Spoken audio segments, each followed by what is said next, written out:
Сәлеметсіңдер ме, балалар? 47-ші сабақтың тақырыбы сұраулы сөйлем. Балалар, біз білім қоржынымызға отан туралы мақалды мен толықтыратын боламыз. Отан отбасынан басталады. Мақалды түсініп оқып, жаттап ал. Олай болса, 42-ші жаттығу өлеңді тиісті дауыс ырғағымен оқы. Хабарлы сөйлем мен сұраулы сөйлемнің оқылу ырғағын салыстыр. Шегене деген немене? Соны білгің келе ме? Шамалы, аязды, шағынды, балалар деген шегене. Мұзафар Әлімбайдың өлеңінен үзінді болатын. Өлеңдегі сұраулық мағынаны білдіріп тұрған сөзді тап. Әрине, ол сөз шегене деген немене? Соны білгің келе ме? Қарамен жазылған сөздің жазылуына назар аудар.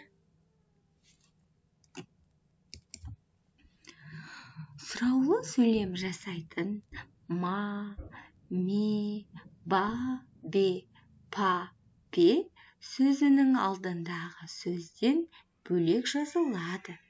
Мысалы, салтанат келді ме? Жауын басылып па?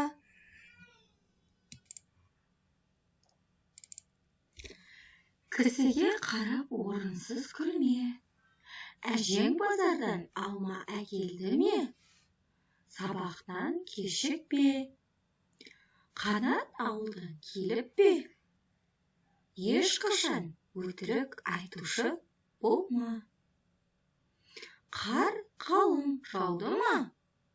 Қарамен жазылған сөздерді салыстыр, өзің қорытынды жаса.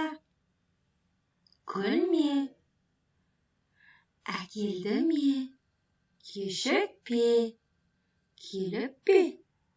Болма. Жауды ма? Бұл қарамен жазылған сөздерді өзің салыстырып, қорытынды жасап көрші. Не байқап тұрсың? Неге күлме дегенде ме сөзі бірге жазылған, ал әкелді ме? Неге ме сөзі бөлек жазылғанын салыстырып, өзің қорытынды жасап көр.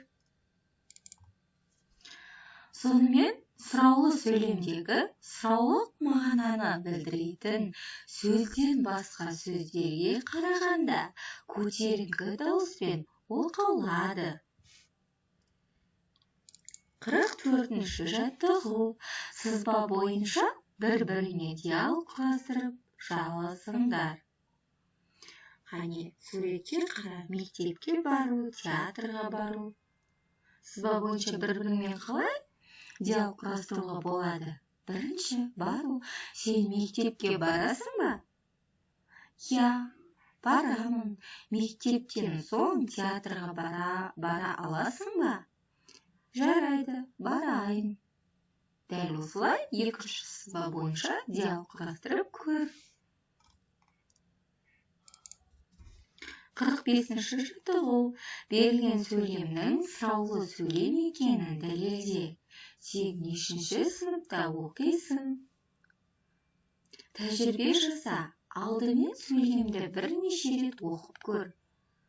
Қай сөз көтеріңкі екпінмен айтылатынын анықта.